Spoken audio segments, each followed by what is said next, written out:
मैं हमेशा की तरह अपना परिचय कि मैं मौन नहीं, स्तब्ध नहीं, मुझ में कुछ स्वर बहते हैं, मेरे पहचान में हाँ मुझको हिंदी कहते हैं। बेहद शुक्रिया हौसला अफ़ज़ाई के लिए। तो कई बरस पहले मैंने ये कविता लिखी थी और सर ने ये कविता को ही पूरी तरह से समर्पित किया इस मंच को, आज के मंच के लिए। तो मैं सोचा कि उस कविता को उठाता हूँ और आप तक पहुँचाता हूँ।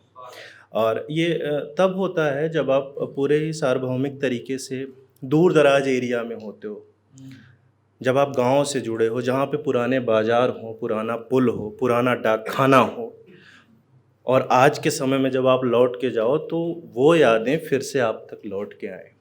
तो कुछ इसी पर समर्पित है मेरी ये कविता। तो इसका जो शीर्षक है वो है डाकखाना, और पहली 4 पंक्ति आप तक की। पुराने बाजार का पुल पार करते ही वो डाकखाना आज भी वहीं है। पुराने बाजार का पुल पार करते ही वो डाकखाना आज भी वहीं है। और कई तह में मुड़े हुए कागज़ पर अक्षरों की मिटी हुई हस्ती के संग उसका पता आज भी सही है। बेहद शुक्रिया। और मन की हथेली में बंद पसीजता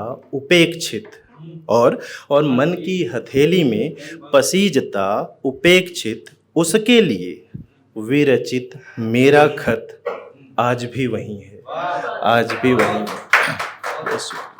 कि पुराने बाजार का पुल पार करते ही वो डाकखाना आज भी है। और अगली 4 पंक्तियां हैं कि और अनकही गिरह में टूटे हुए हिस्से पर मेरा पता, और अनकही गिरह में टूटे हुए हिस्से पर मेरा पता, सामाजिक स्याही के दाग से तंग आज कहीं नहीं है। और तन की पोटली में स्वच्छंद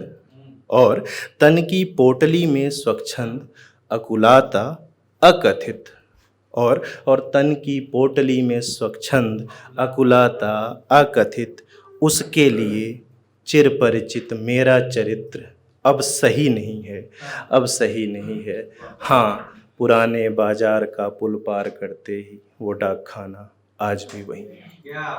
कविता एक्चुअली मेरी कविता तो नहीं है, ये विनम्र सेन साहब की कविता है। आप सब बखूबी उस कविता को सुने होंगे गीत के भाव में। तो उसको मैं आपको सुनाता हूँ। और इसमें एक प्रसंग बनाना पड़ेगा आनंद जी, आपको ना स्त्री का रूप लेना पड़ेगा। अरे भाई और लोग हैं जो हैं ही नहीं, प्रसंग अलग हो जाएगा। हाँ? नहीं, बस ऐसे ही रहिए। और इस बात की प्रत्याभूति गारंटी मैं लेता हूं कि आप कहोगे कि काश मैं स्त्री ही होता। फिर ठीक है। तो पहली 2 पंक्ति आप लोग आनंद को देखिए और फिर सुनते हैं ना।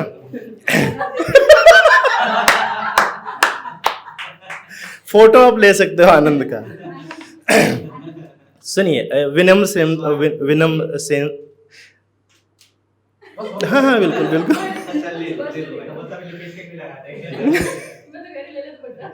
हाँ, दुपट्टा भी ले लो सर, मुझे पढ़ने में थोड़ा आसान हो जाएगा। थोड़ा पढ़ने में ना बड़ा तसल्ली। और मैं कह रहा हूँ कोई भी निराश नहीं होगा यहाँ जितने लोग बैठे हैं। और ये फोटो समर्पित होनी चाहिए हम दोनों के। हाँ, यहीं खड़े हो जाओ आप बल्कि।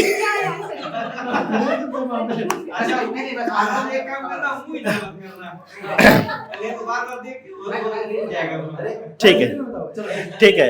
विनम्र, ठीक है। सर, दावा सर, आप खड़े होकर ताली बजाओ। आप खड़े होकर ताली बजाओगे और बताओ। तो विनम्र सेन साहब को प्रणाम। और उनकी इस कविता को मैं गीत के भाव में की। हे प्राण प्रिय तेरी सूरत जैसी न मिली हाँ लाखों में, हे प्राण प्रिय तेरी सूरत जैसी न मिली हाँ लाखों में, मुस्कान तेरी ऊर्जा भरती मन के पंछी के पाखों में। कैसे कैसे बोलूं पी सकता हूँ, कैसे बोलूं पी सकता हूँ तुझ बिन मधु का मैं ये प्याला, तेरी मदमस्त अदाओं का अब नशा है जैसे आँखों में। ए प्राण प्रिय तेरी सूरत जैसी न मिली हाँ लाखों में। और अगली पंक्ति है साहब, सुनिएगा ध्यान से कि तेरे यौवन का ये उपवन बैठलाता बल खाता है, तेरे यौवन का ये उपवन अब लहराता बल खाता है, श्रृंगार तेरी तरुणाई की डाली पर यूं लहराता है, तू फूल है मेरी बगिया की, तू फूल है मेरे बगिया की, आ लग जा मेरे सीने से तुझको पा लेने की जैसे अब खुशी है फैली शाखों में।